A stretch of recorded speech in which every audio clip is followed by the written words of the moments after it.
नमस्कार दोस्तों, मैं सतबीर दलाल अपने YouTube के भारत लिंक ग्लोबल चैनल पर आपका स्वागत करता हूं।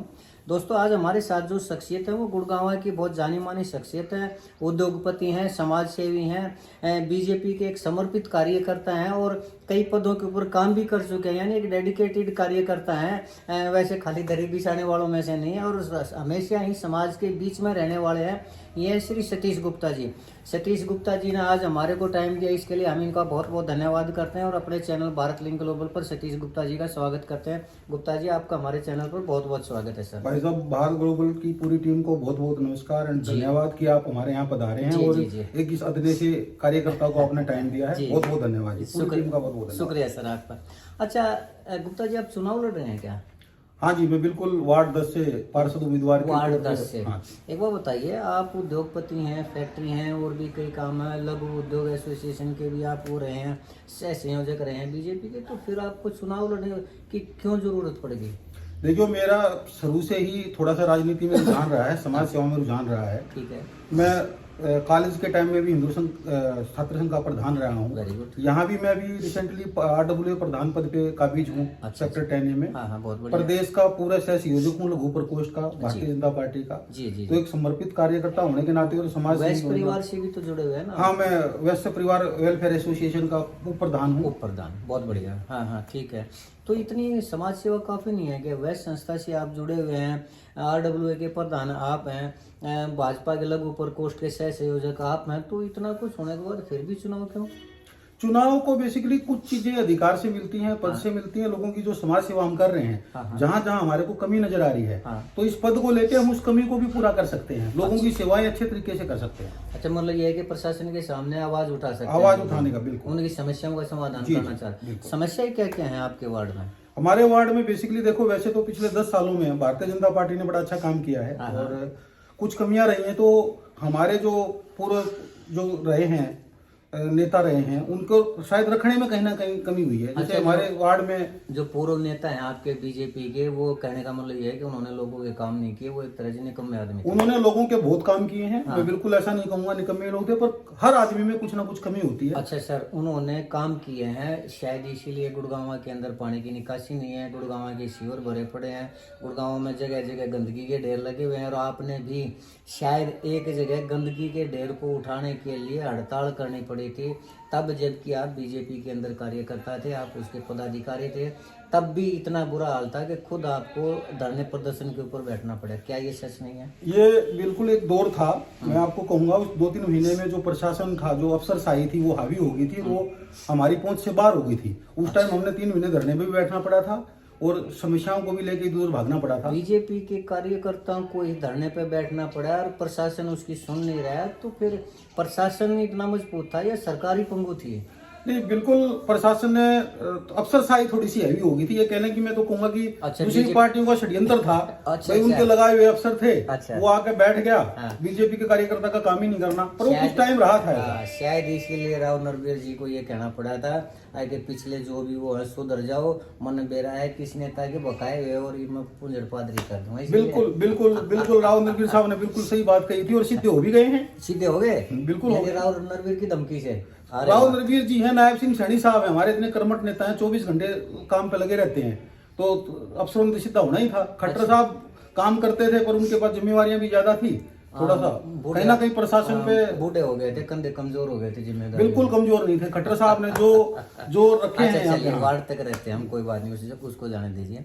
आपके वार्ड में जो समस्याएं हैं, उनको अब तक आपने क्या किया उनको पूरा करने के लिए? देखो, मैं एक RWA प्रधान रहते हुए मैंने बहुत सारी समस्याओं को उठाया है। आप RWA के प्रधान है ना जी? RWA के ऊपर सर एलिगेशन लगते रहे हैं कि ये पार्कों की जो मेंटेनेंस है उसमें पैसे खा जाते हैं, जो बिजली के वो उसके लिए मिलते हैं उसमें पैसे खा जाते हैं। क्या ये सच है? क्या क्यों एलिगेशन लगते हैं? देखो, मैं तो उसी मुद्दे पे मार्केट में आ रहा हूँ इलेक्शन लड़ने के लिए कि जो मैंने साफ नीति से काम करा है, सब लोगों को पता है किस नीति से काम करता है। और क्योंकि आपने पहले ही बोला मैं उद्योगपति भी हूँ और इतना पुराना वो कर्मठ कार्यकर्ता रहा हूँ, तो हम तो जेब से लगाने वालों में जी एजुकेशन हमारे ऊपर तो आज तक ना किसी ने लगाया और ना शायद लग सके, क्योंकि साफ नीति से हमने काम करा है। बहुत बढ़िया सर।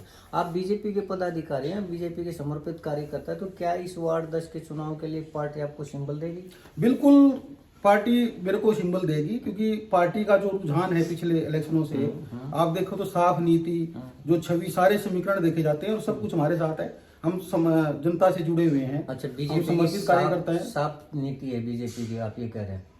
बिल्कुल साफ छवि के नेता को टिकट देती है। अच्छा, बहुत अच्छी बात है। वो बस जाटों को खुले लाइन लगाती है बीजेपी, बाकी सब ठीक है, कहने का मतलब ये। चलिए कोई बात ओम नहीं। प्रकाश धनखड़ साहब जाट थे।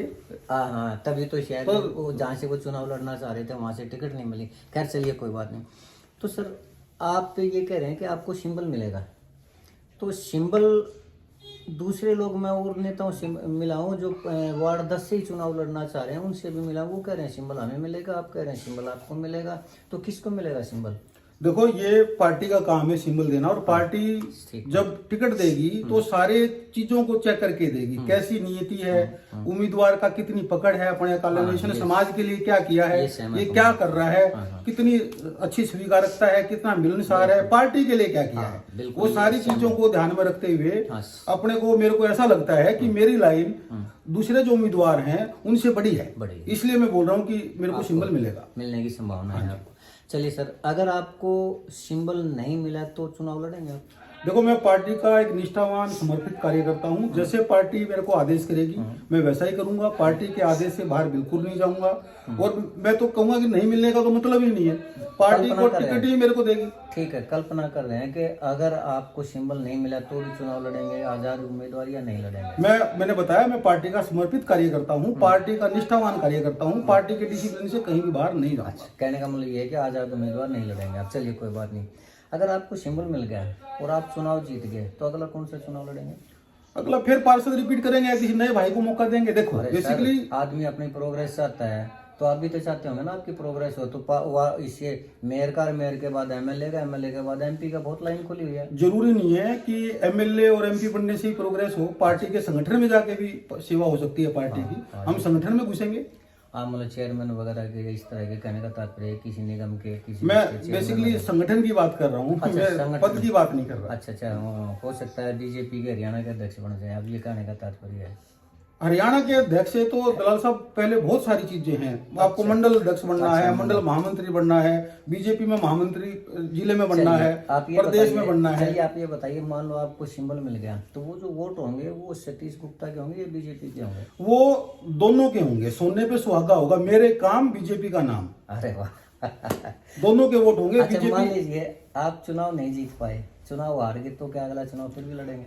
बिल्कुल। ये समाज सेवा जो मैं पिछले 5 साल से निरंतर कर रहा हूँ, ये कोई मैंने ये सोच के नहीं करी थी कि मैं पार्षद का इलेक्शन लड़ूंगा। लोगों ने मेरे को आरडब्ल्यू प्रधान बनाया, अब मेरे को पार्षद बनाएंगे, और इलेक्शन जीतने और हारने से कोई नहीं फर्क पड़ता। ये सतीश गुप्ता आज भी है, कल भी रहेगा, और समाज की सेवा ऐसे ही निरंतर जारी रहेगी। समाज की सेवा आपने सिर्फ वार्ड 10 के लिए की है या वार्ड 10 से बाहर निकल के भी की है? मैंने बेसिकली ये सोच के, मैंने चूंकि बताया कि मैं इलेक्शन लड़ने के लिए सेवा नहीं कर रहा, मैंने वार्ड के बाहर ज्यादा सेवा करी है, वार्ड की अपने खर्चे में कम सेवा करी है। यदि मैं बोलूं तो वार्ड की सेवा करी है प्रशासन के सहयोग से, शासन के सहयोग से, और बाहर की जो सेवा करी है, जैसे एक मैं वृद्धाश्रम चलाता हूँ छोटा सा, आप लोगों की दुआ से।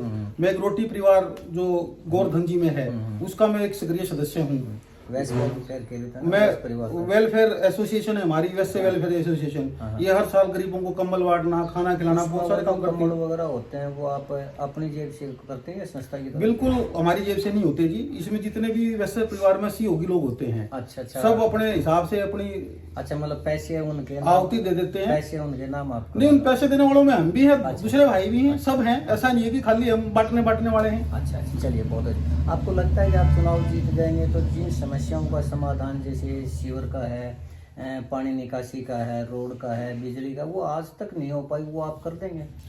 बिल्कुल कर देंगे जी। देखो, इसके लिए बेसिकली एक लेआउट बनाना पड़ता है। हाँ, रूपरेखा बनानी पड़ती है जी। मैं पढ़ा लिखा आदमी हूँ, इंजीनियर हूँ जी, और मैं एक कंपनी में एज ए सीओ भी काम करता हूँ। 1200 आदमी मेरे पास है, तो प्लानिंग मेरे को पता है कि कैसे करनी होती है। तो मेरे पास एक प्रिंट आउट है। आपकी सेवाओं को सरकार ने क्यों नहीं लिया फिर आज तक? अगर आपको एक चीज का पता है, रूपरेखा का पता है, आप इंजीनियर भी हैं, सब कुछ है, तो फिर सरकार ने आपके इस अनुभव का फायदा क्यों नहीं उठाया? सरकारी जरूरी नहीं है, अब ये सरकारी ही तो है सब कुछ, और सरकार सेवाएं सरकार को दे ही रहे हैं, समाज को दे रहे हैं। अच्छा अच्छा, बहुत बढ़िया। चलिए सर, बहुत अच्छी बात है। हम तो यही कामना करेंगे कि आप ये चुनाव जीतें। आप जैसी शख्सियत हैं जो धुरंधर आदमी जो समाज से जुड़े हुए हैं, उनको आगे आना चाहिए और समाज का भी ये फर्ज बनता है कि उनको आगे लेके आए। चलिए कोई बात नहीं, आपने हमें समय दिया, इसके लिए मैं आपका बहुत बहुत धन्यवाद करूँगा। बस एक आखिरी सवाल मैं आपसे पूछना चाहूँगा, आप वार्ड 10 के लोगों को क्या अपील करेंगे कि वो आपको ही वोट दें और आपको ही जिताएं? किस बेस पर आप अपील करिए वार्ड 10 के लोगों? मैं वार्ड 10 के लोगों से आपके चैनल के माध्यम से अपील करता हूँ कि जो भी कैंडिडेट आए मैदान में, उनकी छवि, उनके काम, उनकी ईमानदारी, उनके लोगों के साथ पहुंच, सुख दुख के साथी, हर जगह पे खड़ा होना, वो सारी चीजों पे विचार करके वोट दें। और जो भी इस चीज में खड़ा उतरे, सबसे बेहतर गुजरे, उसको वोट दें। तो मैं एक पॉइंट और जोड़ना चाहता हूँ, 2.5 साल में लोगों ने, वार्ड 10 के लोगों ने मेरे काम को देखा है। पूरे सेक्टर का जीना मुहाल हो गया, चाहे वो बंदवाड़ी बन गया था सेक्टर 37 में, चाहे वो ऑटो इसमें रेडी मार्केट में, चाहे वो बन गया था, चाहे वो अवैध पोस्टर जो लग रहे थे, चाहे वो सपा सेंटर खुल रहे थे मार्केट में, चाहे वो किसी ने गलत गेट लगाया था, चाहे वो किसी का शिव रुका था, चाहे कोई सुख था दुख था, सब में मैं शामिल रहा हूँ। वोट ही सब कुछ नहीं है, मैं फिर भी शामिल रहूंगा 5 साल 10 साल जब तक जिंदा हूँ, आप लोगों के साथ। तो आप वोट जो दें, अपना पूरा अपने उससे दें, दिमाग से, दूसरे के बहकावे में ना आए। तो यही मेरी अपील है जी, बहुत बढ़िया सर। तो दोस्तों, ये थे हमारे सतीश गुप्ता जी। आपने सतीश गुप्ता जी के विचारों को सुना, इनकी कार्यशैली को देखा और ये कैसे काम करते हैं और किस हद तक, कितनी गहराई से आप लोगों के साथ जुड़े हुए हैं, आपकी समस्याओं के साथ जुड़े हुए हैं, ये आपने इनके विचारों से जाना। तो मैं भी ये कहना चाहूँगा कि देखिए, जो आदमी इतनी गहराई से लोगों की सेवा में जुड़ा हुआ है, लोगों के काम करता है, अपना समय और अपना पैसा समाज के लिए समर्पित करता है, वैसे ऐसे आदमियों को ज़रूर आगे बढ़ने का मौका मिलना चाहिए। वार्ड 10 के जो लोग इनको जानते हैं, मैं इस चीज़ से सहमत हूँ कि अगर पार्टी टिकट देगी तो पहले ये देखेगी कि आदमी की कार्यशैली क्या है, वो समाज के लिए करता क्या है, पार्टी के लिए क्या करता है। और मुझे भी लगता है कि ये पार्टी के लिए भी बेहतर कार्य कर रहे हैं, समाज के लिए भी बेहतर कार्य कर रहे हैं। और अगर ऐसे लोग जीतते हैं तो उनका जो जीवन होता है वो समाज के लिए ही होता है। तो हम भी आपसे निवेदन करना चाहेंगे कि सतीश गुप्ता जी के विचारों को देखते हुए, इनकी कार्यशैली को देखते हुए एक बार तो इन्हें ज़रूर मौका दें, ताकि आपको भी लगे कि हमारे अंदर वास्तव में सतीश गुप्ता जी हैं। वो खाली विचारों से नहीं, कर्म से भी आपका सहयोग करते हैं और वास्तव में लोगों के लिए काम करने के लिए तत्पर रहते हैं। तो इसके साथ ही सतीश गुप्ता जी ने हमें टाइम दिया, इनका भी बहुत बहुत धन्यवाद और आपका भी बहुत बहुत धन्यवाद। अगर आपको लगा कि सतीश गुप्ता जी एक अच्छे व्यक्ति हैं और कार्य कर सकते हैं तो आप भी इन्हें वोट देकर सफल बनाएं, और इसके लिए आप लोगों का भी बहुत बहुत धन्यवाद, सतीश जी का भी। और इसके साथ एक बार फिर से, अगर आपको हमारा ये चैनल पसंद आया तो हम चाहेंगे कि आप हमारे इस वीडियो को लाइक करें, शेयर करें। दोस्तों, हमारे चैनल को सब्सक्राइब जरूर करें। इसके साथ ही एक बार फिर से आपको और सतीश जी का धन्यवाद। नमस्कार, जय हिंद, जय भारत। जय भारत।